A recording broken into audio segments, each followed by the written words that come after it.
Tala Tala Fou mai le si ufofongo le lau mua i Wellington ne, mo le nei tae ao le aso se fulu ono au kuso lua afe lua faa.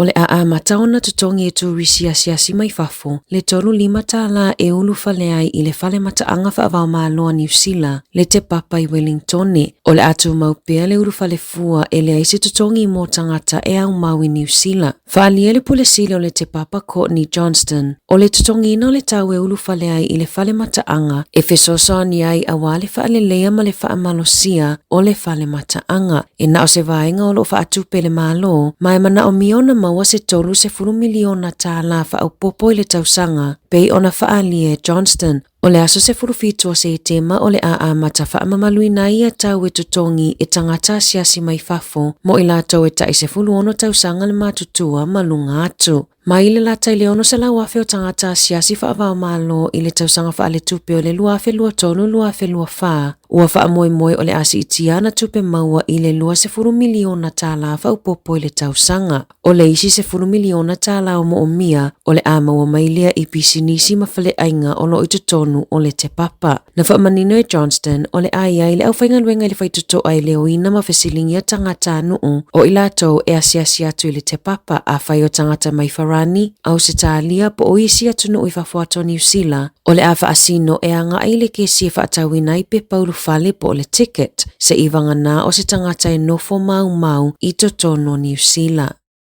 Ua whaonga ele palemia Christopher Luxon, lana ulua i saunoa ngā loa ia i whawhato New Zealand, e lapata ia i tangata New Zealand ina ia tau mawhai atili, e te atu i whainga tau le lalolangi wa tato iai nei, ai mai se i le whinaunga o mata upu tau le tamau a inga. Sai ai Luxon i sini, moni whanotanga e whaatatau i ngā luenga te tele, a ole i whaia sana saunoa ngai polisi mo le vai fafo i le Lowy Institute, i sini i le po ana po, na ia saunoa ai e winga i tangata New Zealand e tatau o nā alu i luma le tau mawhai. O le lalolangi ua atiri whainga tā masili atu o na lave, ai mai se lava mo atu nuu ma se te la aiti o whea ngai ma whaafita au li te tele. E tatau ona avea New Zealand ma se whaamama avenga e fesoso ani, ai le ole le ai o sana ngā luenga e whaia pe o na saunoa Luxon. O le ulua i saunoa ngā loa ia le aripalemia e winga i polisi mo le vai fafo. Masaya whaonga aina e whaailoa ai se suinga o tupe whaalua New Zealand mo le puipuinga ma le saunga le mu. Na saunoa Luxon e winga i le whaatupu te leina o lo i tau whaavao malo. Saya whaailoa foinga luenga o lo ngā lulu e so tau awai New Zealand, Australia, Britania ma Amerika. O saina o lo avea pia mapaanga pito i te le mo fe whaatawa i ngā New Zealand. Na whaailoa whaanaunga o Luxon i vaenga e whaamalosia atiri ai le whainga paanga i le vao New Zealand ma Australia. E ia le whaamalosia o le puipuinga, ave le whaamoa e langolango ai atu nuu o le Pasifika o lo o whaipa anga iai, ma ia mauti noa o lo o manuia tamau ainga o atu nuu e lua. Mai le tele o awanoa whaingaluenga ua ave esea mai le tele o matangaluenga le malo ua toi whaupopo le isi numera o awanoa whaingaluenga o le awha amuta i le matangaluenga o le soifua malolo ina. Na whailo ane i le au whaingaluenga i le aso tofi, e se laulua ono mata whaioi o le a ave ese, ma le isi se lau wha se fululua o awanoa o lo o awanoa o le a le whaatumuina, lua se lau ono valu lona whaita wa whai. Na tā ua ele taitai o le vaenga o le soifua maloloina a le pisa a Ashok Shankar. O nisi o matawhaioi o le awha amuta, e iai le vaenga e mataituina ma whaatonuina au nanga whaavai a le soifua maloloina, e au fia i le pulea ina o le whaitau wafe o kone karate i tonu o le matanga luenga. Na whate ia se tangata na whaingaluenga mua i le McDonald's, ina ua iai lua, na ova le tutongi nā atua so malolo e le kamupani, silia ma le se fulu walu afe. O lo tutongi nā atua e le kamupani a so malolo i le fies fulu afe o le au whaingaluenga, na se le fuafua ina o lato tutongi. Ia nove mo le lu afe sfulu iwa, na whasila sila i le uni o le United Union, ua whaia se malilienga ma le McDonald's, e toe foi tua i le se fulu tausanga, e toe tutongi tangata whaingaluenga o na o le whaale tono o le whainga o tutongi. Na mawai se tasi o le au whaingaluenga ni whaamatalanga e pea, e tolu afe ono sa lau tāla na whaititi ailo na tutongi, ma isi whaamatalanga e whapea e ova ato male se fuluwalu afe tāla le tupe na tutongi ina ayo na so malolo. Na ia whaalia o whaamatalanga inunga le upenga ta whailangi, e le whetaui ma whaamatalanga na ia mawaina, ma e le itutusa fo'i ma whaamatalanga na taawatu e ana uo whaingaluenga i se imeli. E le toi mo o mia le tutongi na ato tupepe a whaina ova le tutongi ina o aso malolo, pei ona whailoa ele so upo le McDonald's i lungo le tio New Zealand. O le aso lua fito se tema ua fuafua le pulenga anu ua Wellingtone e tapuni ai le faletusi le tu mau i Arapaki i Wellingtone ma le nofonga au tu mo au nanga lau tele i Manners Street. O le whai unga na whaia i atau whai titi ai le tau e whaatupe ai ngaluenga i se fuafua ngā lua luma mao mo le lua afe lua wha i le lua afe tolu wha. O le awha au pea au nanga a le faletusi i le nofonga i te awe i Brandon Street. Ai o ngaluenga e pei o le tutongi ina o sala o paka, ma le resitala ina o taifau e te taona whaia i lunga o le initaneti. O le tutongi ina o tau o le suavai i tino i tupe, pepa o ai Tala Fou mo le soifua malolo ina lau tele, whaapea ma sala o paka ngata avale e mawhai o na whaia i isi fale meli.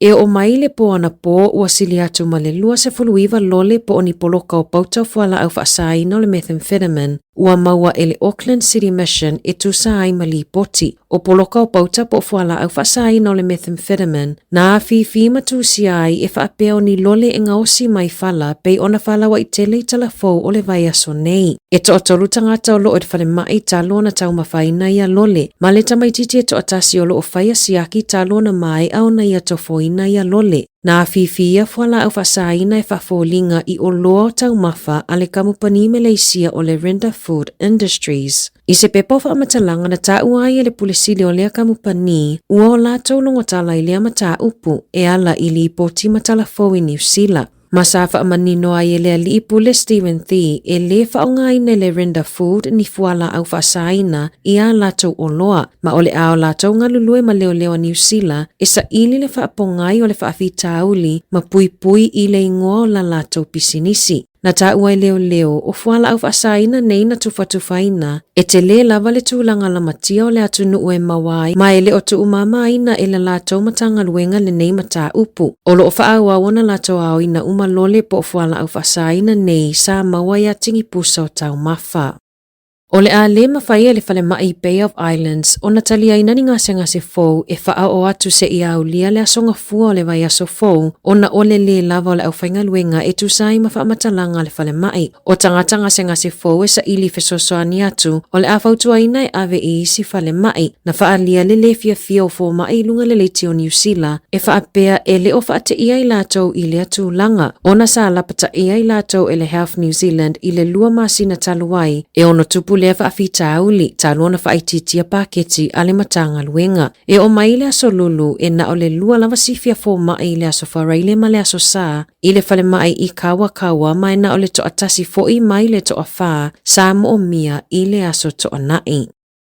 O lo ona ia e leo tangata ina ia mata ala pea i whainga tau whaasese, talo na mawani li poti e whaatatau i se tangata o lo o pepelo o ia o se leo, ma tau whaasese tangata e mātau mai ai tupe. I se whamatalanga mai le matanga luenga o leo, e whaapea o lo o whaonga ina e ia tangata le ingo o le matanga luenga, e sa ili ai whaamatalanga patino ma whaamaumaunga o te ngā tupe, mai i tangata lau tele. E tele mata upu whaapea na alia e mai le amatanga o au kuso, ma e ai nisi ua loka ina ai i au kilani ma Wellingtone. E to atolu tangata o lo tula i lumo le whaamasino ngai le taimi nei e whaatatau i le tau whaavalea i tangata 5 vai i a ai o au kilani ma Wellingtone. E lua ono tau sanga le matua o se tau le alea mai Peritania ua maua e leo ma e silia ma le tolu se lau tolu se fulu afe tā la na ia maua mai i whainga tau whaasese. O tangata mātutua lava e tulitulia i lātou nei e tu sai mali potia leo.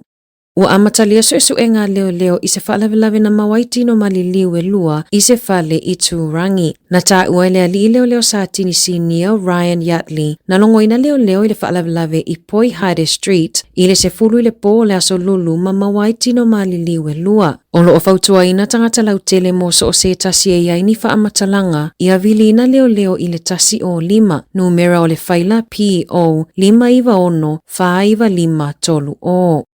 O loo le fale mai se tama o nga ale kolisio Ashburton, i manu anga tuunga o na mata, mai se fusu anga maseisita mai titi o le tausanga iwa i lea onga, ma o loo fai ai nei su e ngā leo leo. Na fai loe le tina o leo loo i fale mai, e matua i tuunga manu anga i mata ma leua o lana tama. Na faa mao nier pulea onga o kolisi Simon Coleman, e le talia ina ia sawanga faa pea i tutonu o lea onga. Na lipotia lea onga lea faa lavelave i le matanga luenga wa onga i lea songa fua, ina ua mautu mai faa matalanga ma muli mau, ma o loo fai ai su e ngā leo leo i le taimi nei.